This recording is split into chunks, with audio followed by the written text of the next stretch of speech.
So what happens if during this whole COVID crisis you have received assistance from the SBA and you've tried to make your business work, but for whatever reason it didn't work, you can't repay the loan? Can you file bankruptcy on these loans? And what are the repercussions if you do? Watch our next video and find out.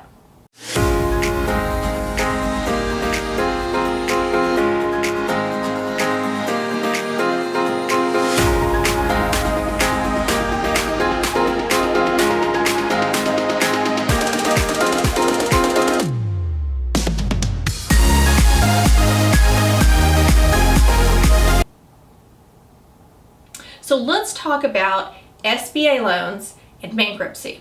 And really, to be more specific, let's talk about these recent PPP loans and the EDIL loans that have been given to small business owners to help them, maintain their businesses through this pandemic.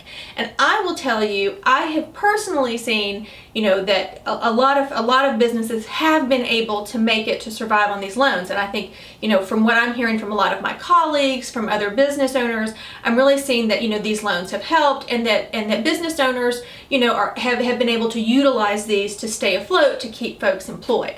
However, unfortunately, this pandemic has been horrible. There's a lot of businesses, small businesses that have failed, or they're going to fail. And I'm getting calls about the SBA loans, about PPP loans. What is the liability? What are the ramifications for folks, or even if they can file, for this debt in bankruptcy? So first of all, when we're talking about these types of loans, you need to figure out if you have a personal guarantee on these loans, because a lot of these loans are just linked to a business, right? So it was your business that took out these loans. It wasn't you personally. Now, if you got an EDIL loan over $150,000, you have a personal guarantee. Now, the SBA was actually pretty nice how they handled this. They didn't require folks to provide a collateral like their home, which the SBA usually is going to take a lien in property if they're going to give these large loans. It didn't happen in this case, but they're still requiring folks to provide a personal guarantee, and your business assets, you are basically signing up saying, okay, if I default, this is going to be, collateral for this loan. So if you have signed up, and you've received an EDIL loan from the SBA for over $150,000, yep, you have a personal guarantee. Now, if you don't have a personal guarantee, and this was just a loan between you and the SBA, or your company and the SBA, you don't necessarily need to file bankruptcy because of it, because you personally aren't liable. But with that said, remember, okay, let's say you have a business that has inventory, that has assets. If you are going to default on this loan, you're not going to pay it. Remember, you can't just go have a bargain basement sale and start selling off assets, because technically the SBA has a blanket lien on these things. So if you are looking at an issue where you're going to have to shut down, you're going to default on these loans, make sure that you read your agreement. You know what your responsibilities are and your duties to the SBA in terms of notifying them. That's a whole other topic, but to stay on topic about bankruptcy in the SBA, let's talk about if you had an SBA loan that you do have a personal guarantee with, and many folks do. So let's say that happens. When you file for bankruptcy, of course, the trustee is going to ask you, well, what did you do with the money, right? You got over $150,000, if we're talking about a personal guarantee. So what'd you do with the money? Hopefully you did use the money for what you were supposed to use the money for. If you didn't, and we are seeing stories out there that people are just going out, they're getting plastic surgery, they're buying cars and all kinds of crazy stuff, jewelry with this money, you would want to stay away from a federal proceeding like bankruptcy court. I'm just here to tell you that. I think, obviously this is all new ground, but I'm telling you, the trustees are all already teed up to ask these questions, to look at what was actually done, because there's a lot of money, and this is not that long ago. I mean, some people only got this money 12 months ago, and poof, it's gone. So, when you're filing a bankruptcy, a trustee can ask you for your bank statements. They can ask you about any transactions they see that, that look a little hinky, and want to know, okay, well, where did this money go? Who is this person? So, when you file bankruptcy, it is under penalty of perjury. So, just keep that in mind. I cannot stress how important it is to remember that. Penalty of perjury. So you want to make sure that, you can honestly answer the questions, and that there was nothing, that you used the funds for what you need to use them for.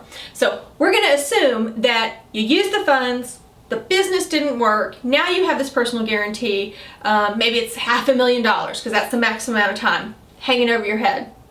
Can you file bankruptcy on it? Sure. You can file bankruptcy on it.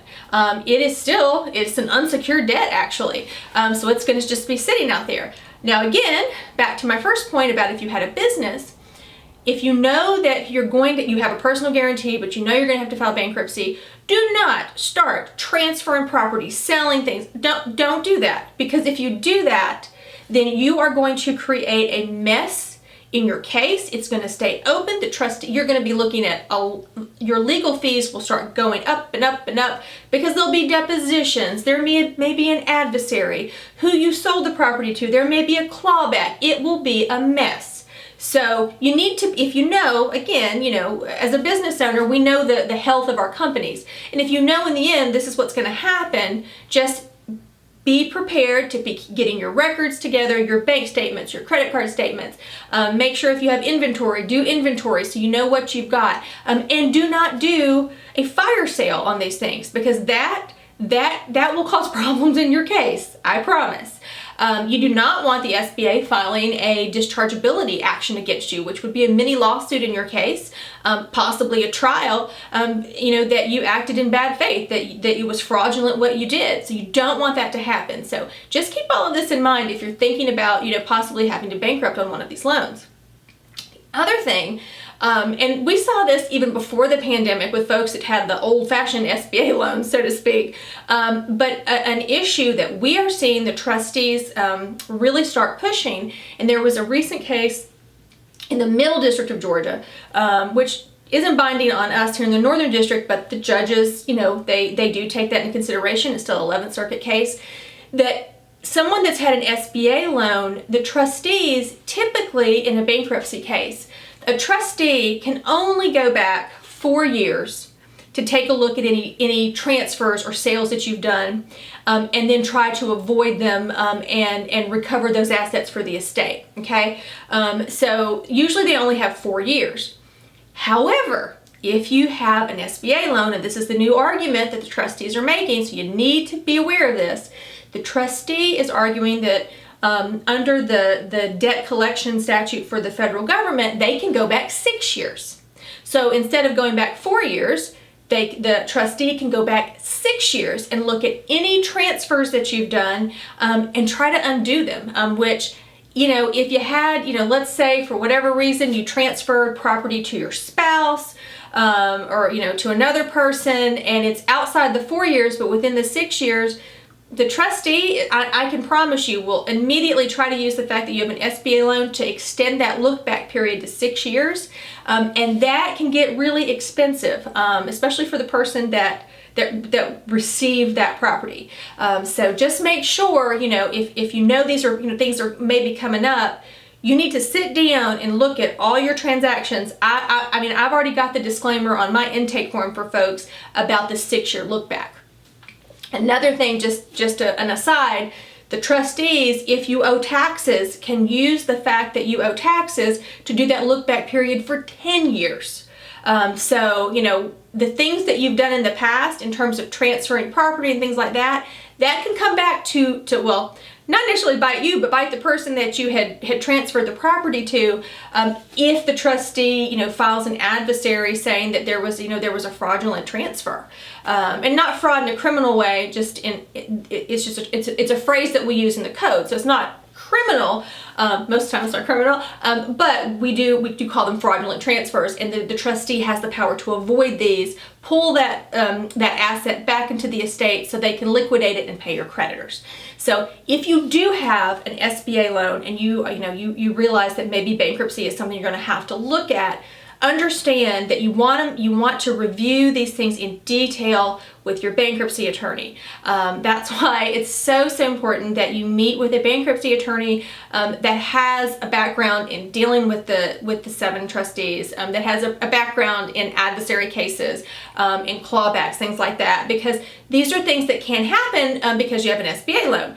Now, I would say the majority of folks, if they have the personal guarantee in the SBA loan, I think as long as you have good records, you use the money for what you were supposed to use it for, you'll be fine. It's going to be an unsecured debt. You're going to file bankruptcy and it's going to go. I think there'll probably be, quite a lot of these, unfortunately, for, just the way the economy is going. So at the end of the day, you can bankrupt on an SBA loan, but if you have past transactions, you really may want to sit down with an attorney and talk about, what the ramifications could be if you file.